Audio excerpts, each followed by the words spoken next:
исторической науки, школы, подходы, мы их должны изучать, чтобы мы поняли для себя, что мы должны сохранить обязательно и перенести с собой в 21 век. От чего мы должны отказаться, даже если это нам дорого, но если это нам мешает развиваться, мы должны от этого сознательно отказаться.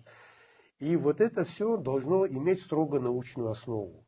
И вот над этим надо работать, но уже не теми старыми советскими методами, а современными, которые появляются в мире. Все мы должны брать на вооружение. Я считаю, для сохранения государства историческая наука должна быть самая важная в государстве. Номер один. Ни физика, ни математика. Это все важно. Технологии, но без идеологии не будет государства. А вот именно люди, гуманитарии, они должны над этой идеологией работать. И Владислав Григорьевич Ардзумба очень часто, когда, вот, будучи уже государственным делом, он же говорил, я же историк, прежде всего. Он говорил, я историк, я абхазец.